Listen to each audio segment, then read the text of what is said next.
I'll go to this next one. Yeah.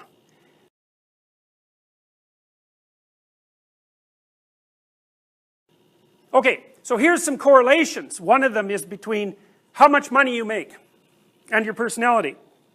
So the correlation between neuroticism and how much money you get paid is negative 0.3. The higher you are in neuroticism, the less you make, less you get paid. Why?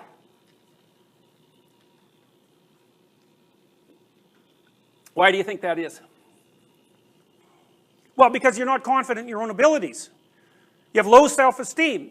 And if you're not confident in your own abilities and you're anxious about your performance, the probability that you're going to feel confident and calm about negotiating for more money or even asking for a raise is quite low. Extroversion and money made, virtually no correlation. Openness, no correlation. Agreeableness, negative 0.24. Now, you might not think that those correlations are very large, but if the correlation between neuroticism and money made is negative 0.3, if you translate that into an effect size, this is called a binomial effect size distribution, just the effect of neuroticism will ensure that 65% of men make more money than average and 35% of women make more money than average. Just the effect of neuroticism. And if you add neuroticism and agreeableness together, I have to do the math because I have to take the square root. It's 0.5.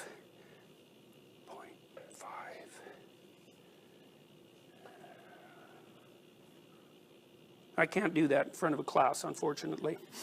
It's going to push it up to about 70-30 or higher than that. There's a little bit of a negative correlation between conscientiousness and money made. Ascendancy, how well you progress up the ranks. Yes?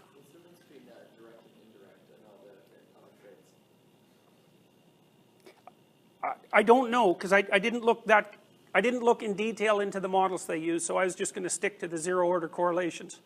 So, ascendancy, negative 0.21 for neuroticism, negative 0.14 for agreeableness. The effects are larger if you total them. Let's see. Here's a good one. This is something to think about. Job satisfaction.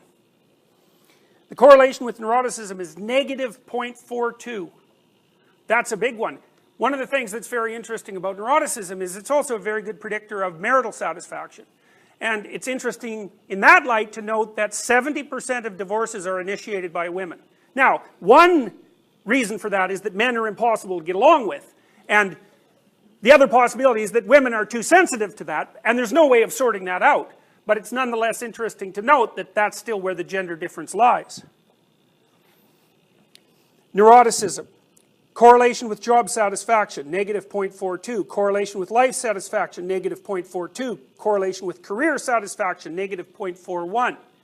So one of the things you want to remember is that almost all the measures that purport to measure something like well-being or happiness or satisfaction are so contaminated with neuroticism that it's not even clear that they're measuring something different.